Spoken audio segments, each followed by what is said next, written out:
Hello everyone, in this video I will be opening all 3 of the Crown Zenith Pokemon pin collections. First we're starting out with Inteleon, just looking at the front and the back of the packaging. Next is Cinderace. It's okay. I'm not really a fan of the starter designs from this generation. They're just okay to me.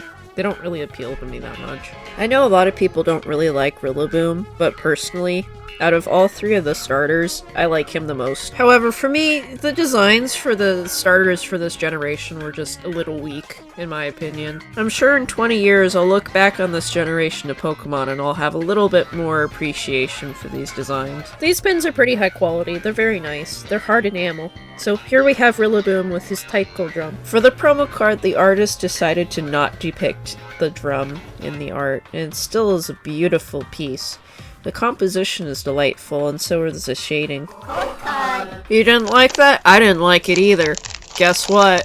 That's the reality we live in, unfortunately. If you want to get your free Pokemon card codes, you gotta deal with it. And oh boy, this set is kinda not great. I don't know if it's just because of the small size of the set, or if the cards that I happened to get with the pins were just unfortunate, but I got doubles, triples, even quadruples from this set. I did get some pretty nice little pulls, but overall it was just kind of like, not fantastic. I expected better. However, there is one thing I will say this set has, and it's gorgeous art. If anything, the art is what really carries this set, especially with the secret alternative full art cards. Some of them are absolutely gorgeous, and I just like looking at them, even though I know I won't get them. They are very inspiring in terms of their composition. If you're a young artist that's just starting out, I would really suggest looking at a lot of the compositions and Pokemon card art. A lot of Pokemon already have complementary colors in their designs, and a lot of the artists that are commissioned to work on the art for these cards use that color theory to their advantage. A lot of the cards also have some really great visual storytelling elements that I suggest comic book artists look at. While I wouldn't necessarily recommend learning art fundamentals from anime or from Pokemon art, it's very difficult for me to ignore some of the traditional Japanese art techniques and styles and influence that are in many of the Pokemon promotional pieces, as well as the designs. Maybe it's just because I'm half Japanese, but I can see a lot of things that are just cultural indicators that most people might overlook, but have very important cultural and historical value. A lot of people have come to the realization that Pokemon are essentially just yokai,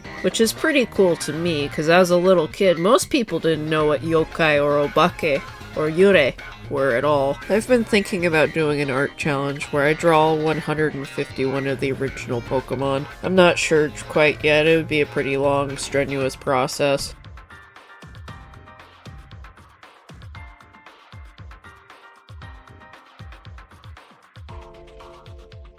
Out of 9 packs, this isn't too bad. However, the amount of doubles I pulled was, questionable. But what do I know? I just buy Pokemon cards because I think they're neat. There's someone who's local who's buying all of our Pokemon cards from our local Walmart, scalping them. And I know this because I go in there every week for groceries and I always look at Pokemon stuff. And usually it's all picked over before the kids can get any Pokemon cards. It's actually kind of sad. And here's my own personal Meowth. He likes to sit in my lap whenever I'm doing things on the PC. He keeps me company.